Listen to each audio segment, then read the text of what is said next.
kadangi buvo prieš tai rapsai, tada po rapso kviečiai ir šiemet vėl norime, toliau daryti kviečių pakartoti sėją.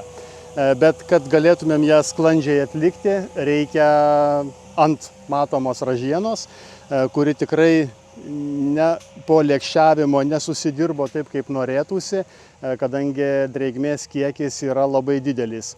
Ir tas laukas buvo artas tik 18 metais, paskutinį kartą.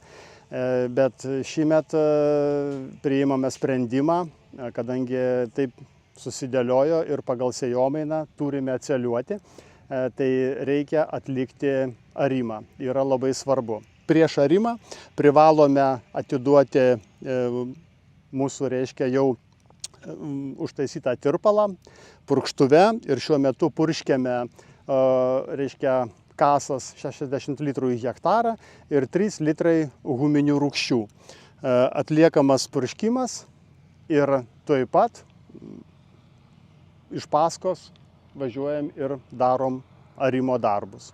Matome ne tai, ką turėtume matyti, bet ir dabar kaip yra.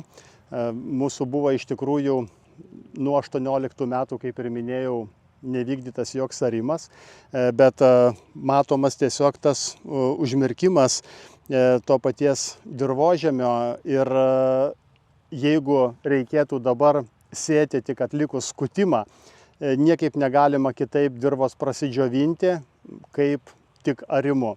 Ir jeigu jau taip sėjomainoje supuolė, kad turime užarti, tai dabar, jeigu tik po arimo šiek tiek sausesnių orų, pradžiūvus viršutiniam sluoksniui, tuoj pat atliksime darbą su lėkštėmis pravažiavimą ir sulyginsime, kas leis toliau mums atlikti sėjos darbus. Nes jokio pado mes neturime, o žemė yra tiesiog, kiek jį bekištume, labai lengvu judesiu spaudžiasi gilin ir neturi visiškai jokio suspaudimo. Yra permirkusi ir nuo tokio didelio kritulių kiekio tiesiog išdžiovinti žemės ir paruošti sėjai būtų neįmanoma. Tai priėmėme sprendimą arti. Tai va, vėlgi klausimas pastovus ir kiekvienais metais jūsų laukiame labai daug už ir prieš arimą ir kaipgi iš tikrųjų reikėtų elgtis.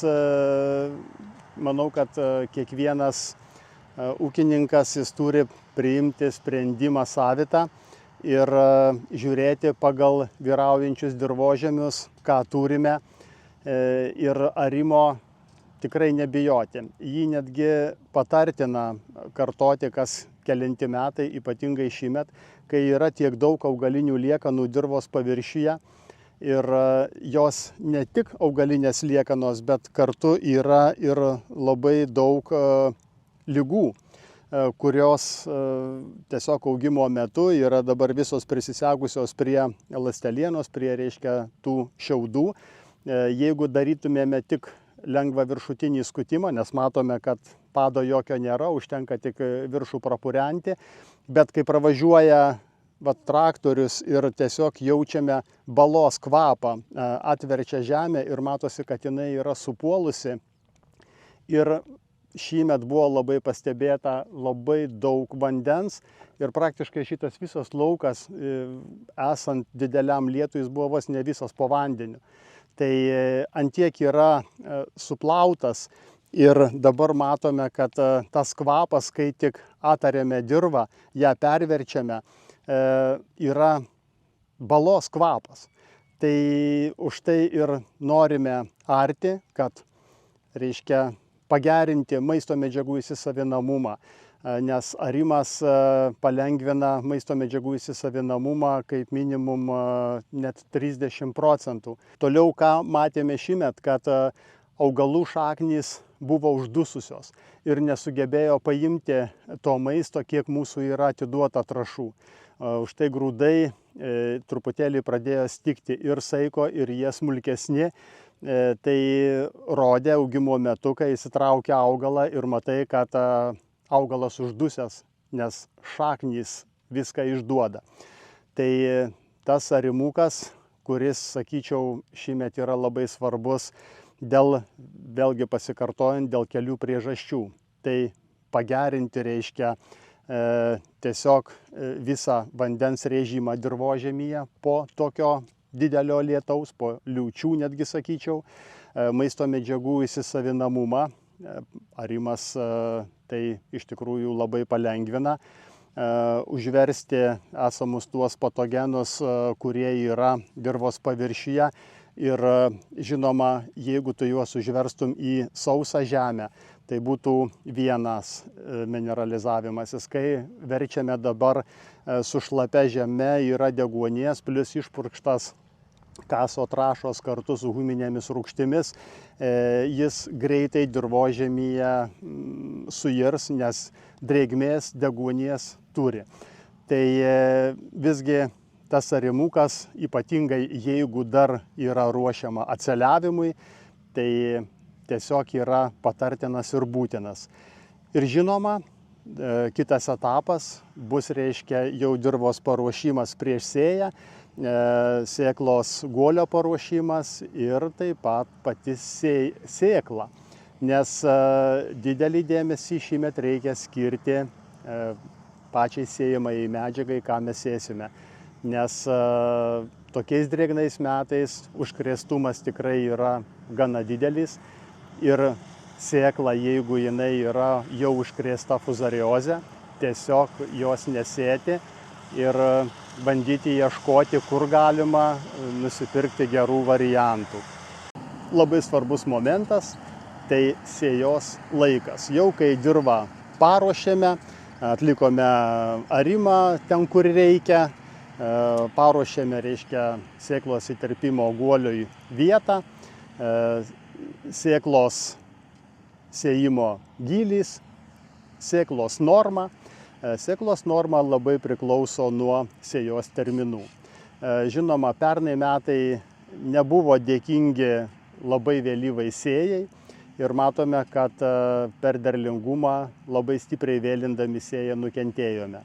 Bet labai ankstinti taip pat negalime, nes nemanau, kad šįmet kažkur tai bus dingęs javinis amaras su cikadele, kurie daro, reiškia, užkratą ir po to javus užkrečia virusu, kuris labai žaibiškai plinta javų pasėliuose ir padaro taip labai daug žalos. Tad sėjos vėlinimas, jis yra labai svarbus, bet reikia žiūrėti visą laiką į orą, kaip mes suspėsime atlikti darbus ir pasėti. Sėklos norma, tai vėlgi sakau, reikia žiūrėti kiekvienu metu. Drėgmės šįmet matome, kad greičiausiai užteks. Ir tada pasidaiginkite lėkštelėse ir pasižiūrėkite dygimo energiją. Tai, kaip sakau, 1000 grūdų svoris apie 45 gramus. Dygimo laboratorinė energija irgi turi būti ne mažiau kaip 95%. Tai visą tai turint, plus sėkla, kaip ir minėjau, atsižvelgta dėl esamo užkrato fuzarioze, jo nėra, manau, kad lydėtų į sėkmę. Žinoma, kas taip pat yra labai svarbu, kad arimukas mums padės truputėlį ir vienskiltės piktžoles geriau kontroliuoti. Nes toks kaip pašiaušėlis, jis tikrai nemėgsta arimo, perarimo, kada sėklytės yra užariamos. Ir jeigu tik dirvožemiuose turite, prieš tai žinoma ražiena turi būti glifosuojama, kad naikinti su glifosatais ir daromas arimas, kad tik išvengti kiek įmanoma pašiaušėlio. Žinoma, jeigu jau dirvose yra pašiaušėlis, tai atseliuoti javų visiškai nepatartina, net negalima.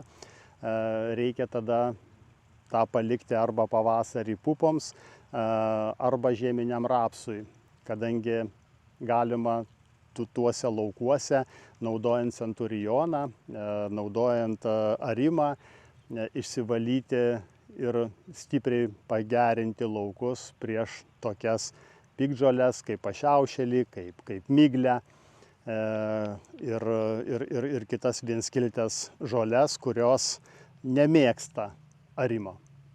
O ruošiant sėklą beicavimui, tai žinoma skirti gerą dėmesį, kaip ir visada žinoma reikėtų, geras išvalymas, kad 1000 grūdų svoris būtų ne mažiau, kaip sakau, kaip 45 gramai. Tai yra labai svarbu, kol reiškia daigelis dygsta, kad jis turėtų kuo maitintis, būtent iš to savo grūdo stambumo. Sėklas apvelti, tai Defender Plus 2 litrai vienai tonai ir pridedame pusę litro fosforo, mūsų turimo fosforo 5,75, 1 litrą huminių rūgščių ir 70 gramų citohelpo, tai yra apeliame citokininais, kad pagerinti pradinį mitybos pradžią, galima sakyti, maitinimuose elementais užtikrinti, kad jis tik pradėjus leisti šaknelę galėtų iškart gauti savo reikiamo maisto.